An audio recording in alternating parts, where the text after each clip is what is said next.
Welcome to the Weslaco Museum. When you come to visit at the Weslaco Museum, you will be greeted by our friendly volunteers at the reception desk. From there, we will show you into our gallery, which is right up here. The gallery is where we exhibit art, history, whatever is of interest at the time. The gallery changes about once a month. We keep it with rotating exhibits, but then we have the static museum, which changes very rarely. So when the Spaniards arrived to this portion of the country, they encountered the Karankawa and Coahuiltecans. We get a lot of our stone and pottery that are direct descendants of the Karankawa and Coahuiltecans, the Matate and the Molcajete. When the Spaniards came, of course, there was no civilization other than the Karankawa and the Coahuiltecans. Their mode of transportation was a carreta, much like this one, donated to the museum by the Cavazos family. This one was used a great deal to travel back and forth across the river. Of course, it wasn't a border, it was a river.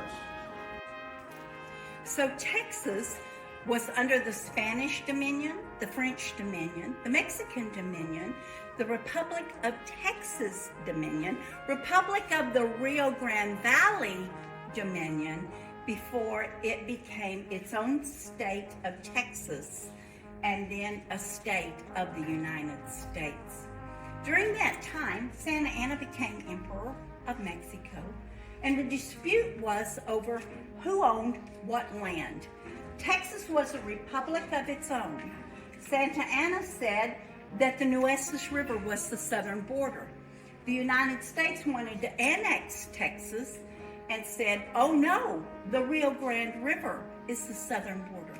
Thus ensued the Mexican-American War, the Alamo, Goliad, San Jacinto.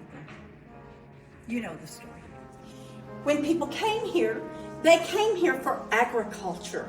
The land was good, it's rich river bottom soil, so everything grew well here along the Rio Grande River. With that came Texan juice plant.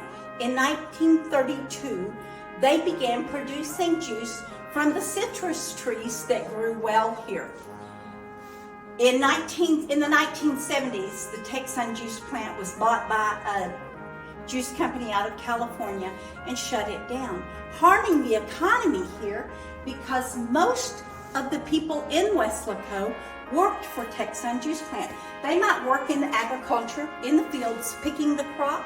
They might work in the plant grading the crop. They might work in the plant making the tabletas to make the crates. But much of the population here worked somehow affiliated with the Texan juice plant. These black cans up here are part of the Texan juice plant. During World War II, the juice was shipped to our troops overseas in the Japanese and the European theater. The cans reflected the sun because they were made of tin and would give away the position of our troops. So the research and development here at Texan in Weslaco, Texas, developed the black cans to send to our troops so it would not give away their position.